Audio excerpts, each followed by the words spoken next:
zvaitika mugore redu, zvaitika ona panguva yedu, zvaitika ona muchechi medu, zvaitika ona mumusha medu.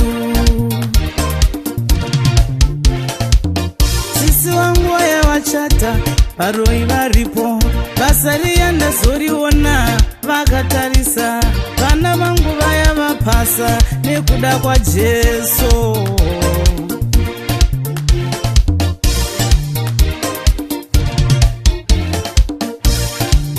Luke chapter 10 verse 17 to 19. And the disciples said to Jesus, Lord, even the demons were subject to us in your name. And he said to them, I saw Satan falling like lightning from heaven. Behold, I give you the authority to trample over snakes and scorpions and over all powers of the enemy, and nothing shall by any means hurt you.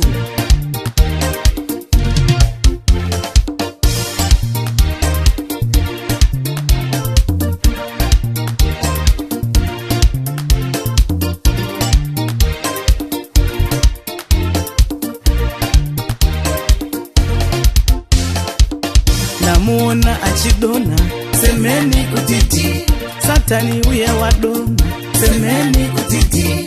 Namuona achidona, semeni kutiti, Satani uye wadona, semeni kutiti. Chirwere chia chadona, semeni kutiti.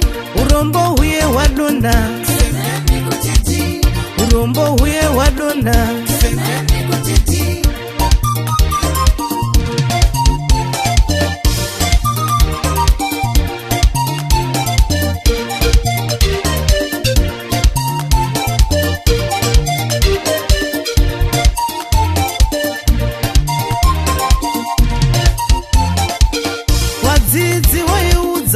Jesu wao madimoni aichema kwatakabva uko, wadzidzi waiudza Jesu wao ndati madimoni aichema kwatabva uko. Tamuona achidona, semeni kutiti, tamuona achidona, semeni kutiti. Satani uye wadona, semeni kutiti, Satani uye wadona, semeni kutiti. Namuona achidona, semeni kutiti, Satani uye wadona, semeni kutiti. Namuona achidona, semeni kutiti, Satani uye wadona, semeni kutiti. Waizviziva here shamwari, Jesu anewe? Waizviziva here shamwari, anorara newe, anofamba newe, achigara newe, anorara newe, achigara newe, anoshanda newe, anoimba newe, anoparidza newe, ndi Jesu wako.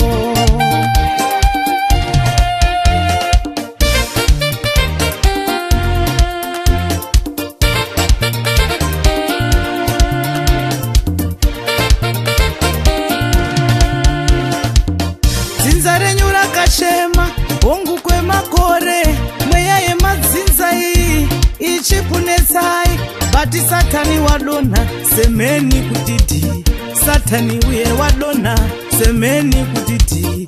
Basa wakatsvaga hongu kwemakore akawanda, wakachemera kuroorwa kwemakore akawanda, Satani uye wadona, semeni kutiti. Namuona achidona, semeni kutiti, Satani uye wadona, semeni kutiti.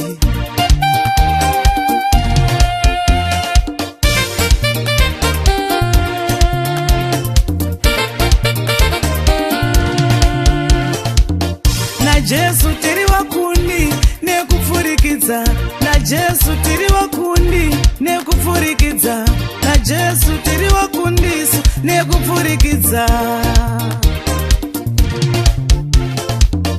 Na Jesu tiri wakundi nekupfurikidza, na Jesu tiri wakundi nekupfurikidza, na Jesu tiri wakundisu nekupfurikidza.